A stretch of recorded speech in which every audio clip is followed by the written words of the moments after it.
this policy of recognition has, for the people like Mahmoud Abbas, served the two purposes of keeping the Palestinian Authority afloat, while at the same time giving these European powers an out so that they don't have to do anything. And the sum total of it is going to be a big nothing. Mahmoud Abbas thinks that somehow this will change the equation, that when it's a state that's considered under occupation, that the world powers are going to act. But if we haven't seen that world powers are acting in the face of genocide, which is the worst of all international crimes, what makes him think that they're somehow going to act in the face of one member state occupying another? It's completely nonsensical to me.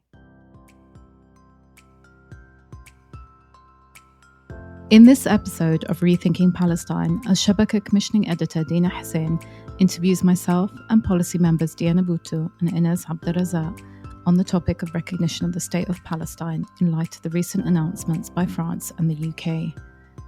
A condensed version of this conversation has been transcribed into a written commentary and can be found on our website, www.al-shabaka.org. At this moment, as the world is witnessing one of the worst humanitarian crises of Israeli genocide in Gaza and the starvation campaign, what we're seeing from European countries is basically a policy centering on either the intention or the actual recognition of the State of Palestine. So my first question has to do with trying to understand why this is happening. Why are some European states moving to recognize the State of Palestine, specifically since the beginning of the genocide? And what are the political and strategic interests driving this policy or wave of recognition that began in 2024? Why is this the case? Diana, would you like to speak first? I think it's important to put this in its proper historical context, and then I want to bring it to the current day. Historically, this move to have state recognition actually doesn't date back to 2024, it dates back to 2011. And the reason that it began in 2011 was because at that point in time, if you recall, this was the time when Israel had finished its bombing campaign, the 2008-2009 bombing campaign on Gaza. And at the time, the Palestinian Authority really was left with kind of nothing. They had no political program in place. They had been pushing this idea of two states achieved through negotiations. And it became abundantly clear that there weren't going to be any negotiations, particularly since Ehud Olmert was now at that point in time out of office. And so Mahmoud Abbas, having nothing in his pocket other than this idea of negotiations, embarked on this campaign of recognition, of statehood, of the world to somehow recognize Palestine as a state. And at its core, the whole point of it was to do two things. One, it was to continue to prop up the Palestinian Authority, even though the Palestinian Authority should have been sunk a long time ago. Its only purpose was to serve as an intermediary during the period of the negotiations. And without those negotiations, it was becoming apparent that it was simply the security subcontractor to Israel. And so on the one hand, he needed to show that he was doing something. But also on the other hand, it's been the way of the European nations and others to avoid actually confronting Israel. So rather than actually taking on measures that are going to directly confront this occupation, whether it's through arms embargo, through boycotts, through divestment, through sanctions, instead, this gives the European countries an out where all they can do is somehow recognize the State of Palestine and do nothing on the other hand.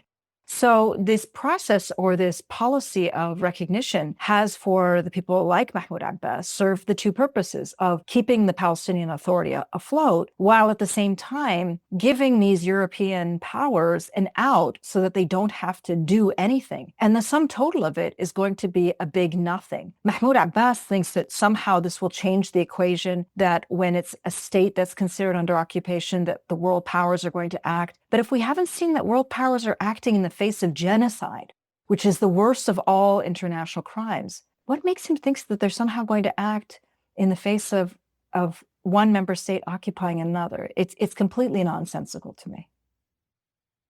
I totally obviously agree with you, Diana. I think the idea or the political measure of recognition is definitely a cop-out, as you said, for Western countries and Israeli allies, because that the problem is that they present this as a bold move, right? The entire spin around this is that they present this as this very costly political measure that requires a lot of political courage, when in fact, absolutely not. Like it's a very symbolic move that changes absolutely nothing for the Israelis. And actually, back when Spain and Ireland, recognized some Israeli, think tankers and analysts just said it, like, it's not going to change anything on the ground. Israel will not feel any cost after such decision.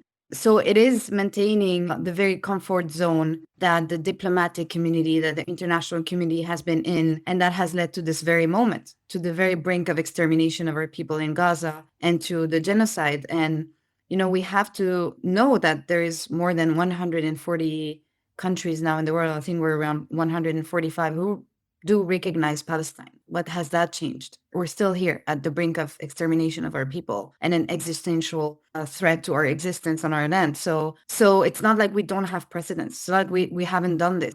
And so I think as Diana said, I think that very point of like the cop-out it gives for Israeli allies to pretend that they are doing something when in fact they're just reinforcing the culture of impunity of Israel is I think the main point, because also I think it's important to understand how Israel operates. Israel uses, as Diana said, also negotiations, right? Like the negotiations, whether on ceasefire or the Oslo Agreement, or now even on humanitarian aid, they use this strategy, like they have a scorched earth strategy. They destroy everything. They take everything from us, our homes, our land, they destroy everything. And then they will ask us to negotiate to get a crumb, to basically get a breadcrumb from the entire resources, food that they have stolen from us. And then we're actually blamed for not accepting these breadcrumbs. And so that's exactly what's happening now. They deceived the Europeans into some form of, humanitarian scheme, so that the Europeans had an excuse to say, okay, we'll not take accountability measures because they've agreed on a humanitarian scheme. So it's exactly the same pattern as they do always.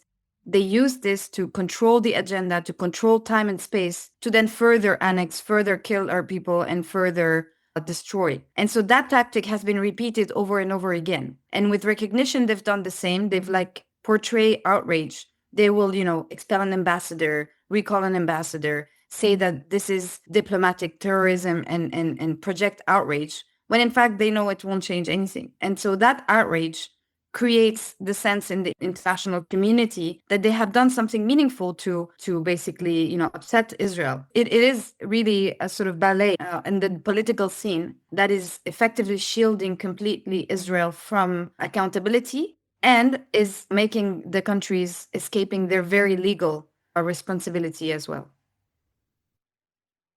And I think we also have to be really clear about what we mean when we're talking about the recognition of the state of Palestine. We're talking about diplomatic recognition of an entity that doesn't exist, and really the solidification of a narrative of colonial partition. And by that, I mean the partition of historic Palestine geographically, socially, and politically. And as Diana mentioned, this narrative has been around for some time. And in some circles, it's been put forward as the most urgent policy third states should pursue in support of Palestinian self-determination. I think Inès described it as this diplomatic comfort zone. And it's something that the so-called Palestinian leadership pursues at a state level. It's really their dominant sort of narrative. And we've seen in the last year and a half, since the beginning of the genocide, really, European countries, or certain European countries, that have been vocally critical of Israel, like Norway, Spain, Ireland, just to name a few. And they all recognize the state of Palestine in response to the genocide. And it was celebrated in a lot of circles and a lot of spaces as a win. And I understand that impetus, because in the darkest chapter of our history, we need wins. We need to feel like that we have allies, especially on a state level. But I think we have to be also very careful and recognize what's at stake here. States, especially the European states, have long used recognition as a distraction from accountability and complicity. Because when we talk about recognition of the state of Palestine, we're not really talking about a recognition that is followed with any kind of decisive action to make that entity a reality. You know, none of these states are saying we're going to recognize the state of Palestine and then we'll send in forces that will enable that state into being and the occupation of the 1967 lands, or put sanctions on the Israeli regime, et cetera, et cetera. So what they're actually saying is that they're going to recognize it in the international legal realm, this ethereal, magical, mystical place. But in reality, it will remain elusive because there is no political will to actually force the Israeli regime to allow the physical state of Palestine into being. So it's a diplomatic policy move. And it's one that a lot of Palestinians have critique of, because it really enforces this narrative or this state level position of partition, and it shrinks down the population of the Palestinian people to less than half by only recognizing those in the West Bank and Gaza as Palestinian. And so it geographically fragments Palestine, or it shrinks the actual territory of what Palestinians call home. And I think in some cases, recognition of a Palestinian state has been pursued by very well-meaning parties, and we can unpack that a bit more later. But we also have to recognize that this discourse of two states and a recognition of the state of Palestine has often been a smokescreen to avoid accountability mechanisms that can be used for Israeli war crimes and for continued contraventions of international law. So rather than hold Israeli regime accountable, countries or politicians can say, you know, we're trying to get back on track for a two-state solution and we want to recognize the state of Palestine, et cetera, et cetera. And the absurdity of it all is quite something. You know, here we are amidst an ongoing genocide, a forced starvation campaign of over 2 million people that is being funded and aided and abetted by many European states. And rather than say, you know, we have to stop this genocide, they're saying we need to focus on recognition of a state that doesn't exist. I wanted to build on the point you made, Yara and Diana, earlier about, you know, what Mahmoud Abbas was seeking, and also the PA's interest in this. Because what's interesting also is that I think with the latest recognition moves even more, what is it that they're recognizing? And it's clear that they're recognizing more the PA and the sort of role of the PA, rather than basing it on Palestinian right to self-determination and every base of international law that exists for that. And I dig, you know, before our meeting today, the Norwegian statement when they recognized lately, and they say the goal is to achieve a Palestinian state that is politically cohesive and that derives from the Palestinian Authority. That's kind of reversing the entire point of recognition, which is Palestinian self-determination, de facto recognizing the PA as the representative of the Palestinians when they don't have a representative mandate. You know, they were established as an interim body. And so it's interesting how it has been flipped completely, again, erasing all of the basis of what a Palestinian statehood, if it would be supporting Palestinian self-determination, would mean. And another point in that is one criteria in international law for statehood is the ability of the government to exercise effective control of the population and the territory, right? It's called the principle of effectiveness.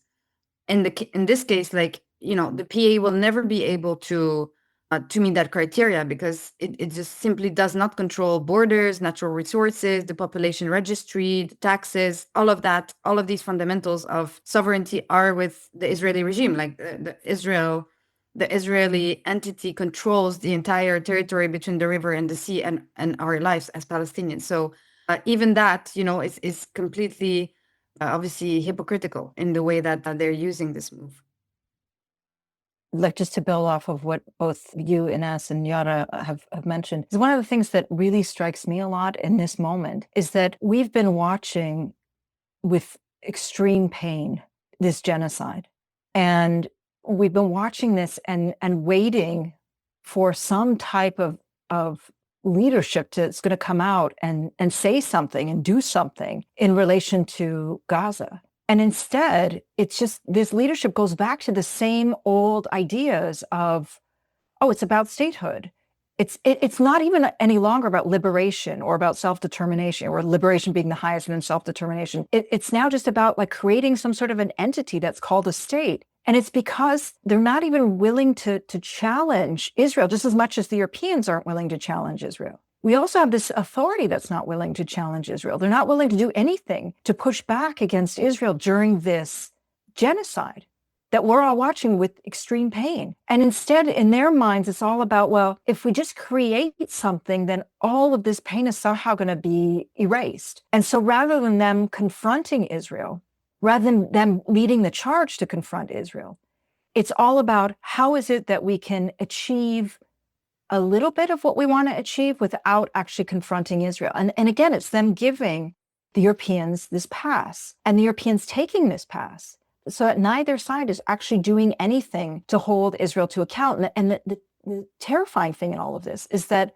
there's been so much effort put into all of these legal and other mechanisms of accountability, whether it's at the ICJ level or at the ICC level, you name it. And yet with all of that, it's always being squandered by a leadership that instead of picking it up and running with it, is instead concerned about the optics of having something that they can declare a state where they can raise a flag, have a postage stamp, and have a passport that says Palestinian, but without any of the actual things that come with statehood. As you said, Inès, like there's no actual freedom. There's no actual sovereignty. It's just the trappings of looking as though it's a state without actually having that level of freedom. And that part for me is not only incredibly frustrating, but it leads you to question this whole enterprise as an enterprise to begin with, and why it is that the ceiling has become so low for this leadership. Just to add there, I would go one step further and say that it's far worse than that. I think the Palestinian Authority is pursuing this policy because it's yet another way in which they can solidify their control over the entirety of the Palestinian people in the face of deep unpopularity and illegitimacy. You know, this is a body that has not been elected. It doesn't have a popular mandate from its people. And so this pursuit of statehood is really, for them, about solidifying their position as the leadership, as a non-elected leadership of the Palestinian people. This kind of fixation by the Palestinian Authority and Western powers to kind of frame what's happening in Palestine in this Oslo language of this two-state solution and the peace process. And all of that is part of holding on to this kind of post-Oslo order, if you will. So how do you think the world has changed, or this has changed, or this setting has changed after October 7 and in the midst of this ongoing genocide? Are we witnessing some kind of change in this framing of what's happening in Palestine? I can say a word on that, and then Diana has much more experience in this. And you start with that, actually, Diana, because I think we cannot detach the entire political framing that governments are incapable of exiting now in this urgent moment from the so-called Middle East peace process, from the very sort of political framing of the entire question of Palestine. And we're seeing this, of course, with the conference that is supposedly happening in New York in just a few days from now. The whole framing is around the idea that, again, there is this false equivalence, right? That there is two parties in dispute. I was just I think reading the statement from the UN Secretary General. He said he's hoping for a peaceful resolution of disputes. Like, this would be a dispute between two parties. Like, there's no colonizer and colonized. There's no aggressor and aggressed. There's no occupier and occupied. Like, again, we're still stuck with countries that are very complicit in maintaining that idea that there's just two parties that, would have just a dispute and would need to dialogue and negotiate. And so this is the very fundamentally serious problem at hand. Like, what needs to happen is a complete shattering of this paradigm. And again, it's not without having its basis. Like, the ICJ said it clearly, that there needs to be an end to the occupation, and states have an obligation. Everything is written black and white. All of the tools, all of the resolutions, all of the court decisions are out there. It's a very clear political decision not to come out of that comfort zone, to protect Israel, and to, again, make a false equivalence that the Palestinians and Israelis would be on an equal footing. And so without getting out of that trap, of that very framing, we're literally going to just be genocided, like, towards the end. I mean, that's literally what's happening. Ethnic cleansing and genocide of the Palestinian people accelerated if we're not getting out of that trap. And if Israel is not held to account, isolated, and sanctions as it should be. And so I think that's the very, very core of the problem. And everyone knows it, but everyone keeps the same mantras. Everyone keeps repeating those very empty and really shameful statements that are coming out of all of those states. And the parallel to that is the regional dynamics, because obviously a lot of the states, when very lately they were talking about recognition, it was implicitly to encourage Arab states to recognize Israel. So again, had nothing to do with Palestinian self-determination or the Palestinian rights or advancing the question of Palestine to, resolve this with justice and our rights. It was really just, let's have more Arab states normalizing a genocidal regime and a colonial regime. And so let's recognize Palestine, in exchange recognize Israel. And that's, of course, very dangerous and outrageous. You summed it up so perfectly, Inès, so I'm not sure if I have anything to add, but maybe I'll try. One of the problems, if you look at it from the perspective of the Europeans, and I think it's important for us to look at it from their perspective, they think that this is so radical. And the reason that they think that it's so radical is because recognizing the state of Palestine is coming not at the end of a political process, but like at the beginning, or not even at the beginning. It's something that they're going to do. And so for them, this is so deeply radical, and yet it's so not. And the reason that it's so not is because of everything that you mentioned. Like, we already have these several ICJ opinions, one that came out in 2004, another one that came out in 2024, that all have added up to say that not only is the occupation illegal because of the way that it's been conducted, but it's also illegal because it's illegal. And so it's put an obligation on states to not recognize this occupation and not recognize the illegality of it. And it effectively puts into place all the things that the three of us have always been talking about for many, many years now, which is the whole idea of BDS, and that states have a responsibility to ensure that they are acting in accordance with BDS. So as a means of them evading their international legal responsibilities, and they do have international legal responsibilities, they are trying to go around and take this path of recognition, and at the same time thinking about how radical it is, because it's going away from the traditional of bilateral negotiations into them saying what they want the end to look like. And yet embedded in that is this idea that there has to be bilateral negotiations, which is to its very core, it's quite sick. It's, this idea that we are the ones who always have to be negotiating our freedom. We have to be negotiating every single aspect of our very existence. And again, this takes away from their responsibility as third state actors, as international actors.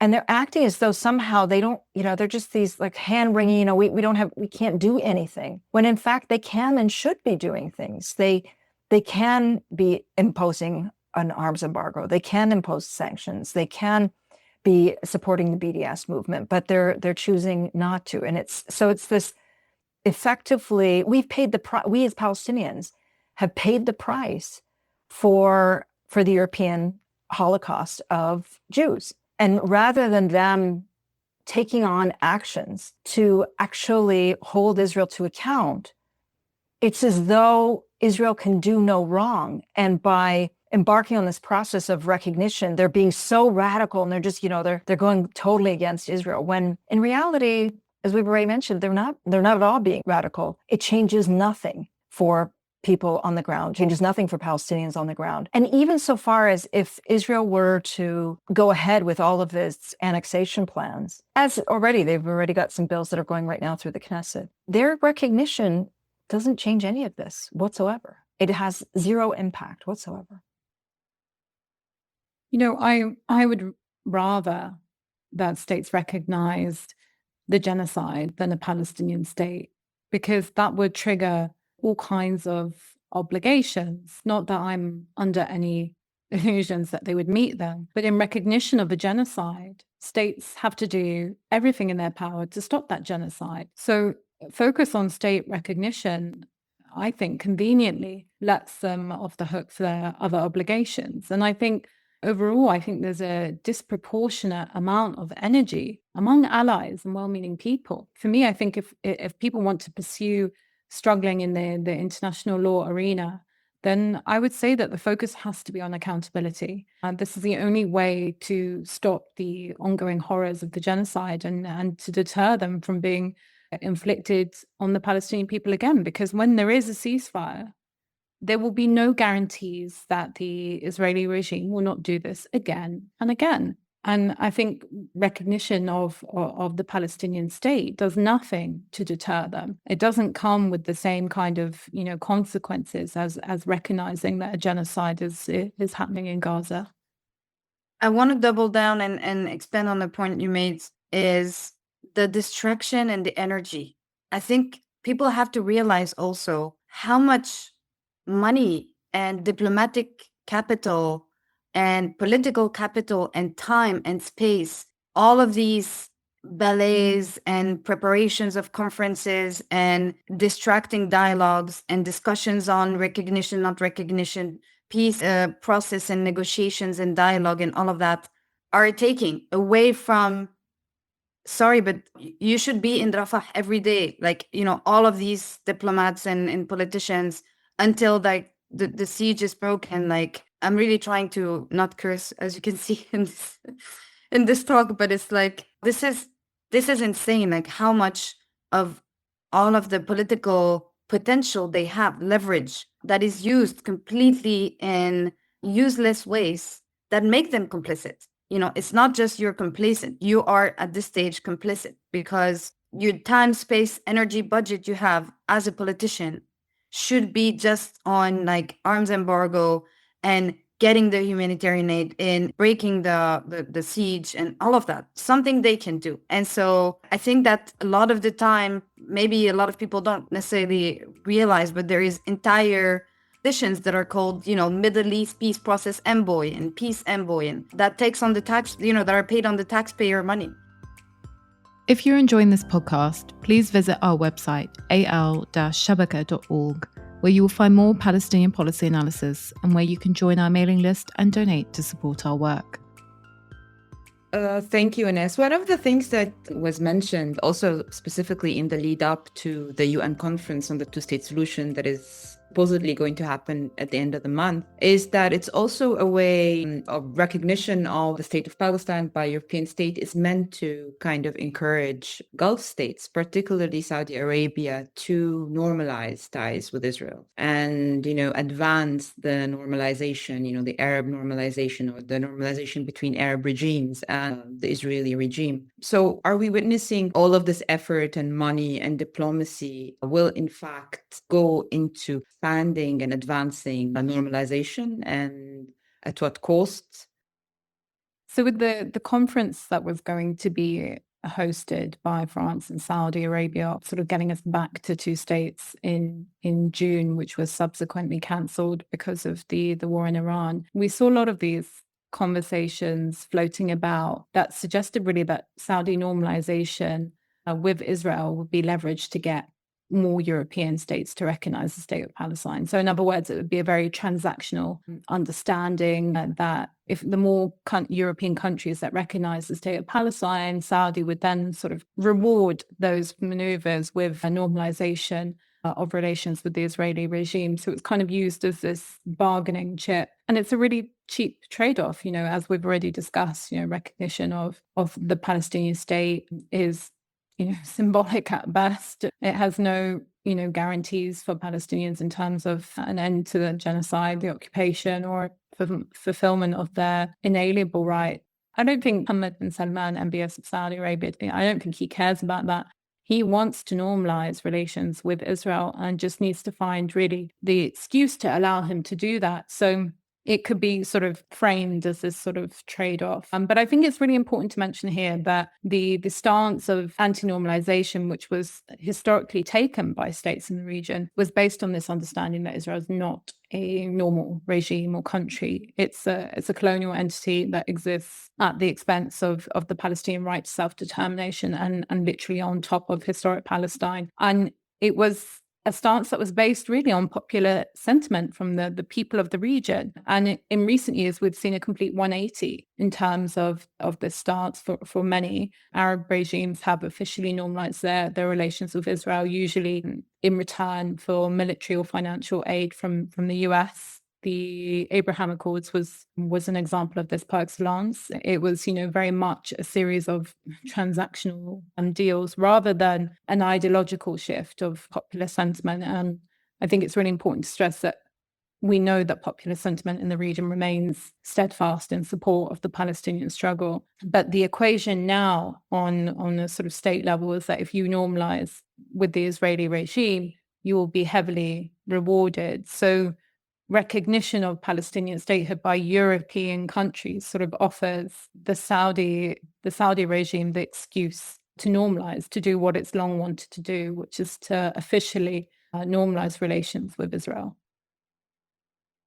The fascinating thing with this is that Israelis don't care.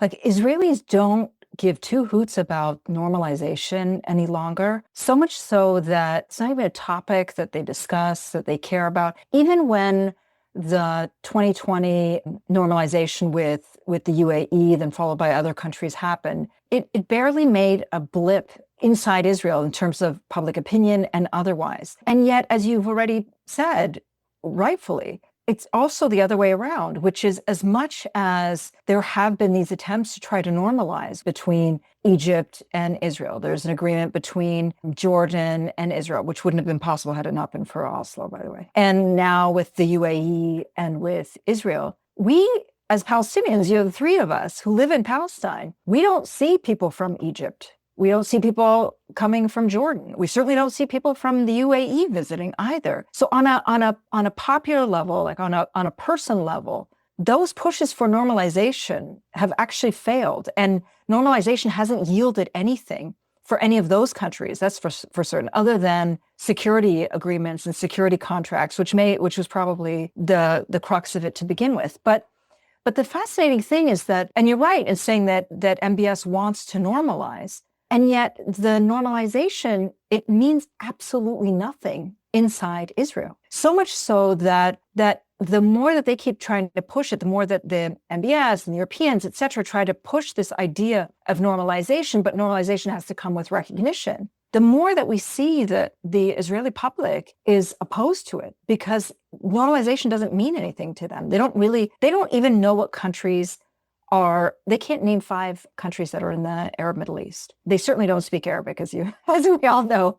And so for them, their sights are always towards Europe. It's not at all towards the Arab world. And so it leaves me with this sense of, like, everybody's desperate on a state level to have this process of recognition and normalization. And yet, when it comes to us on the ground, it's going to mean absolutely nothing. And when it comes to people like Netanyahu and his supporters, it also means absolutely nothing. And so it leaves me with this sense of, it leaves me just with this sense that we've talked about from the beginning, which is the only reason that they're doing it is because they have to look as though they're doing something in the face of this genocide. And as you so eloquently put it, Yara, they don't want to recognize the genocide. So it's so much easier for them to recognize a state rather than recognizing a genocide.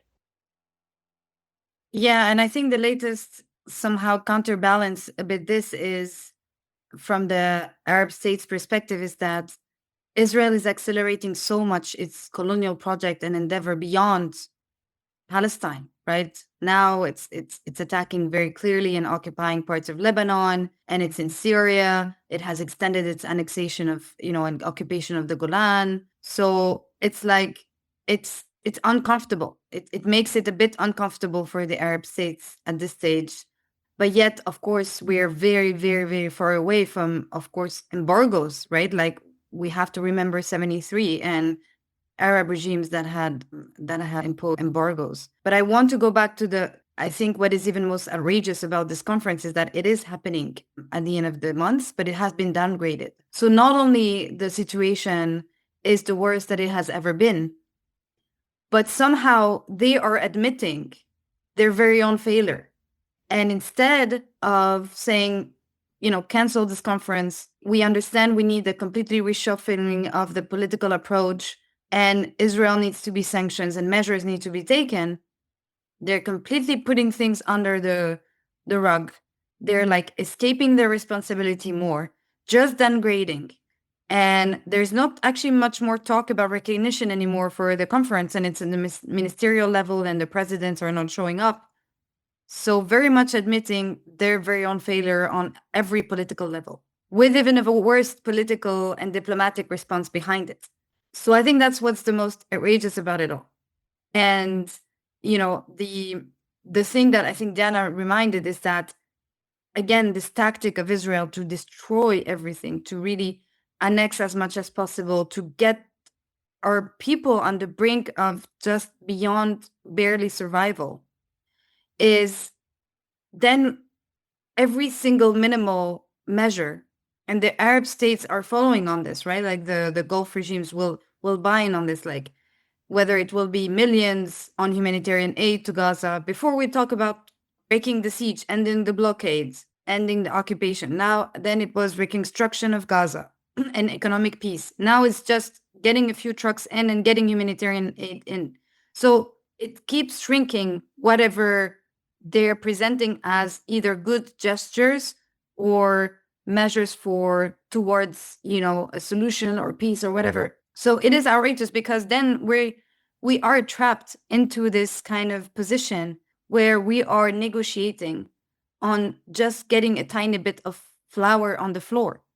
And so we're here right now. Like, we're at this stage right now. And I think that's what the regimes that want to normalize with Israel will use also as a tactic to kind of try and show they're doing something for the Palestinian people, for their own constituencies, and because it's uncomfortable for them given Israeli kind of colonial expansion and maximalist approach in this moment. Inès, you talked before about the activism that has been happening among civil society organizations in the lead up to the conference that was happening, that was supposedly going to take place in June and now postponed to end of July. You know, what kind of civil society, what's the role of civil society? What role did it play, or it should play, in influencing these kind of, you know, in the diplomacy field and influencing states' actions to kind of shift away from this recognition discourse and move to more accountability and isolating Israel and sanctioning it? I don't really like the actually concept of civil society and how it is understood probably by most of the audience listening to this talk right now. We are part of a civil society, but what does it mean? I think we won't have liberation without a liberation movement. But because we don't have a unified representative liberation movement, what we have left as actors who are not part of the PA, who are not part of the PLO, and who are not getting, basically who want a politically representative movement to take on those issues, we're left with what we can do, right? Which is on the civil society level. But we cannot be defined as civil society as in any states that, again, like any country or nation that has like its institution, its constitutions, and then its parliament, and then civil society will be a counterpower. That just doesn't work like that in our space. So what we can do as Palestinians is that every Palestinian, individually, collectively, as groups and as collectives, we're organizing together as we can to make sure that, you know, we can defend our people's rights, because the people who are supposedly representing us, who have absolutely no legitimacy or electoral legitimacy or whatsoever, are speaking on our behalf.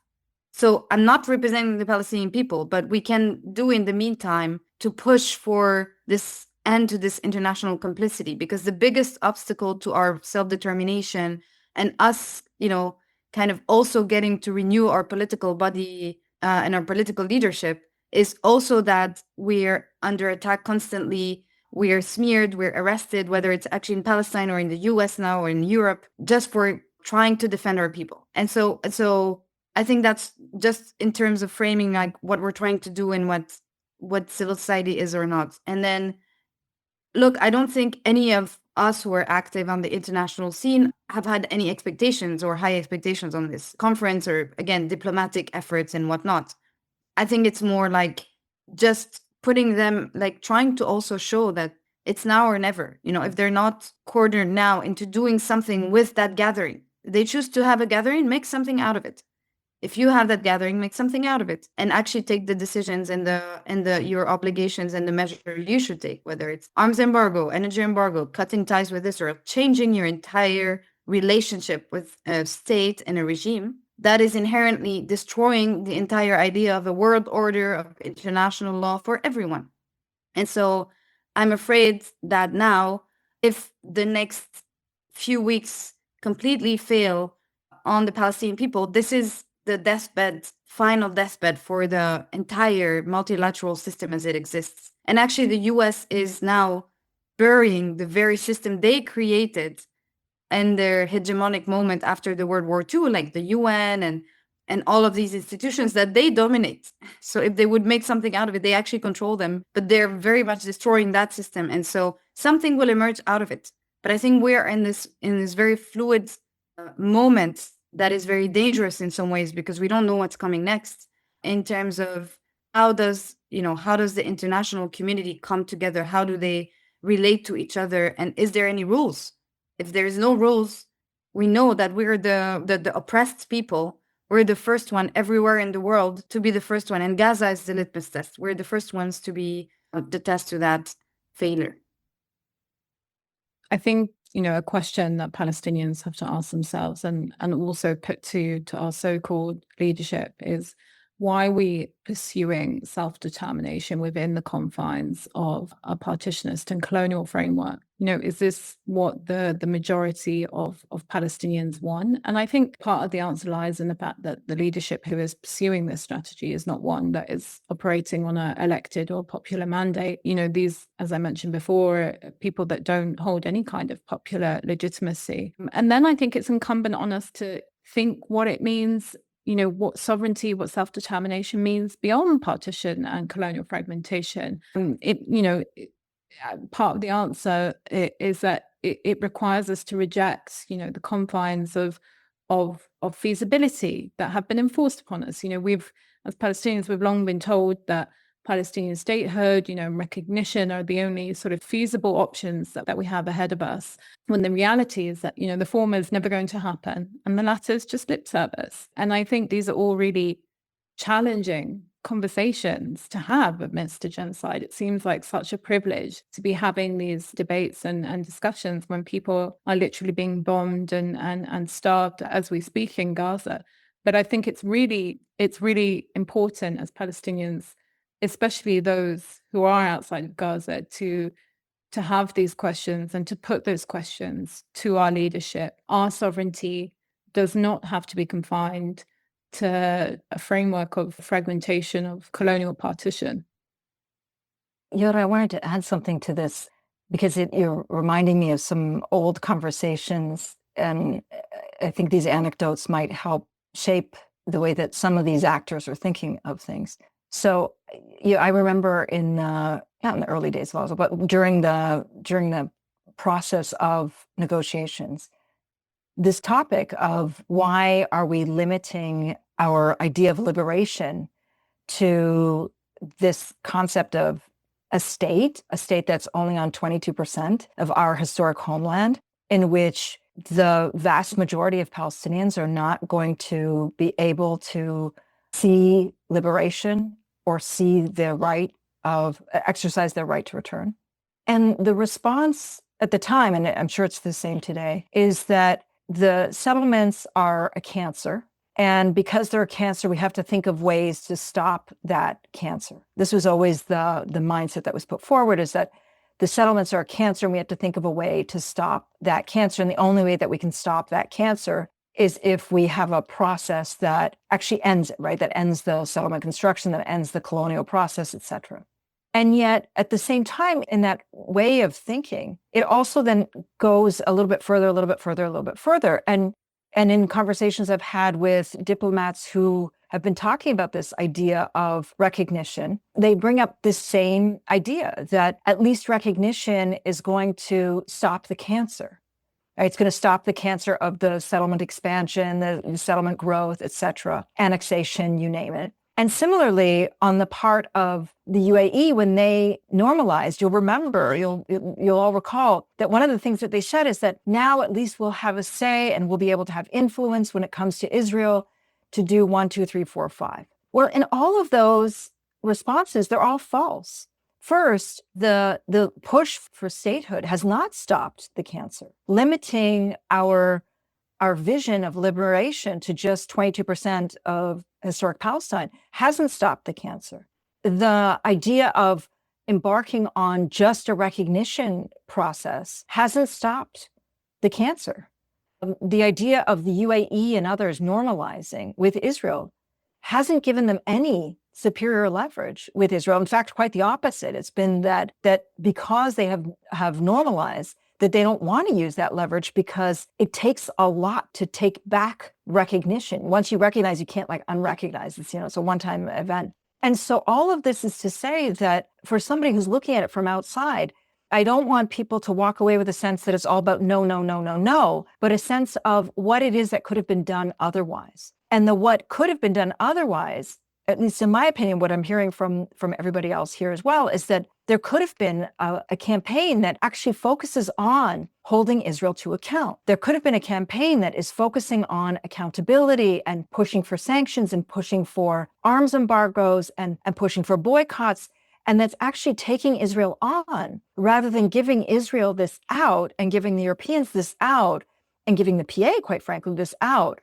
And that's the part that for me is so frustrating, is that when we talk about leadership, you're right that this is an unelected leadership, very unpopular. And at the same time, even though it's unpopular and unelected, that doesn't mean that they are incapable. They could have done so many things to be pushing to hold Israel to account and to be pushing for our survival. But instead, it feels like they're pushing for our sidelining and in some cases pushing for our capitulation. And that's the part that for me is the most alarming in all of this, is that they're not even choosing the path of least resistance. They're choosing a path from which there is very little way that you can actually go back to the path of holding Israel to account. Once you go down this path of simply recognition, I just don't see how they're then going to push these states in the face of a genocide to do anything to hold Israel to account when their ceiling during the genocide has just been, oh, please recognize us, and that's it. And I think others also might argue that recognition comes with all kinds of sort of privileges and access to certain spaces that, will level the diplomatic playing field. That's certainly something that I've heard from proponents of state recognition, that, if Palestine is recognized as a state globally, the Israeli regime and Palestine will be negotiating from a place of equality, which I find quite naive and also absurd. States are not equal in the international arena. We know that international law is not implemented equally. We know that one country in particular, the US, maintains a veto power at the UN, for example, which gives it, massive leverage. And as the Israeli regime's biggest ally, this means that inherently the relationship will always be unequal. And I've also heard that if Palestine is recognized globally as a state rather than an occupied people, that will also help them in negotiations. I think that is precisely what we are. We are an occupied, we are a people, we are a besieged people, we are a colonized people, we are a people currently facing a genocide in Gaza. That's the reality on the ground. And any kind of so-called negotiations have to start from that position, not from this delusion of a state that doesn't exist. I think Diana made an important point about the PA choosing not to confront. I mean, the only pathway we have right now in the face of what we're all living and what our people are living in Gaza is resisting in so many ways are possible, right? And the PA itself has leverage, starting with the security coordination and things where it will hurt the PA's, obviously, power, the little power that some elites have maintained. I think that's the crux of the problem. But as I think, as Diana said, they chose deliberately not to do so. And on the other point about, this rhetoric from a lot of the European, I've heard it even from kind of the most kind of progressive or deemed progressive states like Ireland, when the government sort of buried a draft bill to just ban trade with settlement trade, with the colonies. Like that's also a kind of a very low threshold of things that they can do, align their trade with international law.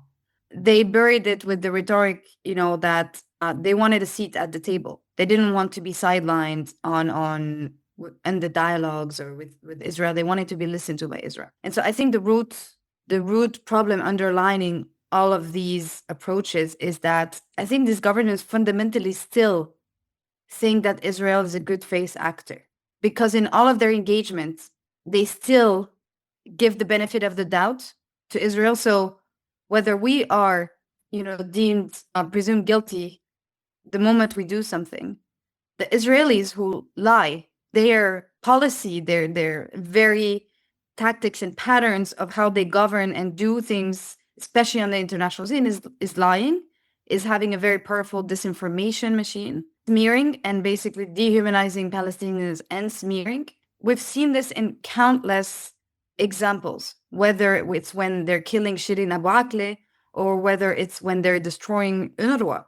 They're basically fabricating lies, and then these governments will take them to face value, or they will believe that somehow, it's the Israelis. And I think there is a fundamental, somehow racist, deep underlying, mentality here, that the Israelis, would be the ones that give the expertise, and they send them documents and pages in Hebrew that no one understands in those capitals. Probably something there, right? Whether it's also accusing human rights groups of being terrorist organizations and designating them. All of these examples is leading to the same problem, is that ultimately they will consider that in anything that Israel does, whether it's letting a truck in or, of humanitarian aid in Gaza, or doing an investigation into a killing or assassination they did in the West Bank, that they have good faith and they have good intentions. And I think without shattering this, without actually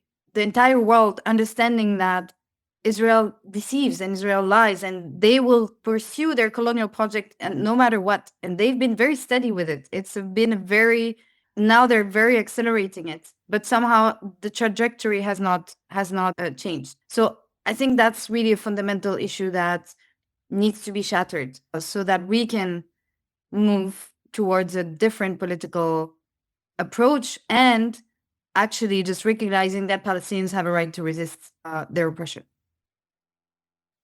If recognition is the way for European powers, for Western powers to evade confronting Israel, what would it take for them to actually start confronting the Israeli regime, you think?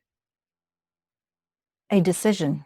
It really is as simple as that. It's as simple as them just deciding that they're going to confront Israel, and that's it. And so far, the approach has been to not.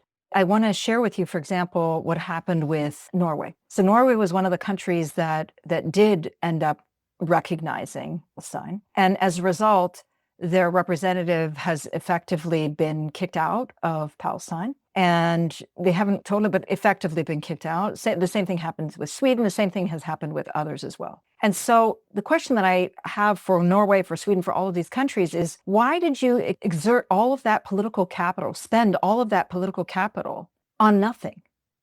Right? Like, it's not that your recognition didn't change anything on the ground. Whereas if they spent that same amount of political capital, knowing that they're going to be kicked out of the country or that they're not going to be able to operate, etc., they could have at the very least spent that political capital on doing something that's going to stop the genocide and that's going to change the equation in some way, somehow. But they didn't.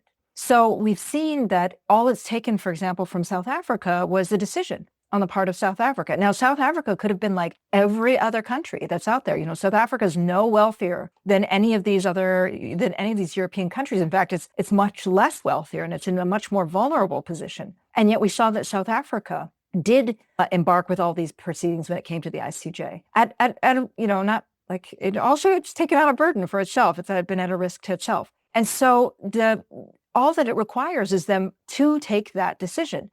The problem is that they don't want to do it alone, is that they're looking for the quote unquote coalition of the willing. They're looking for other allies that are existing within Europe. And when you take that position that there have to be other allies, or that you take the position that the entirety of Europe or the European Union has to take a position, then you're effectively doing a race to the bottom. Because we know that countries like Germany, like Hungary, and like others are not going to be stepping up and doing anything against Israel. And so it really just demands that they put themselves out there. Norway doesn't need Israel. Believe me, Norway does not need Israel. It's the other way around. And yet they expended their political capital on a big nothing. And the impact has been a big nothing. And you know what you said, Diana, the word has not waited also for the West now. Like Colombia is an example. They've taken leadership. They decided to cut diplomatic ties, but also their coal exports to Israel. And it took obviously time and efforts, and it had to go through presidential decree and now, through parliamentary acceptance, like all of the government's census, but they did. And now some countries came together to see what they can do together, like through the Hague Group gathering. So there are efforts, which I think are obviously too late, 77 years, too late. But I think we're in this moment where fortunately there is some leadership, but not from the countries that have, of course, the most power leverage. There, as Diana said, like some of them have a lot to lose. So it's important to point out, and even Spain, like they've not gone through towards like a full two-way arms embargo, but they have taken some steps that are important, and they've really, taken concrete measures to stop contracts with Israeli companies and arms companies. So that's what we need to see more. At this very moment, there's literally, as with all of what we said, these statements that say we call on Israel and we strongly demanding Israel and calling on Israel to do anything is absolutely useless. And so this is where it is shameful, really, at this stage, to be uttering those words without actual measures behind that. Israel's shaking when they say we demand, so shaking.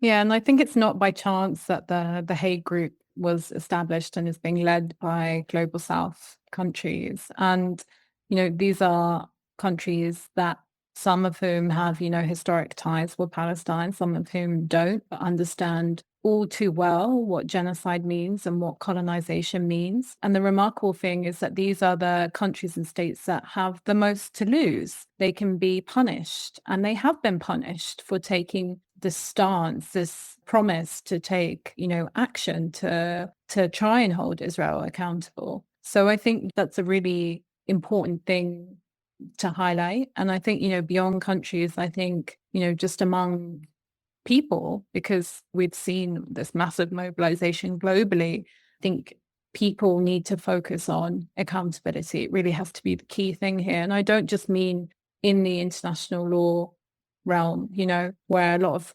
Palestinians and their allies have lost faith, in it as a system to deliver justice.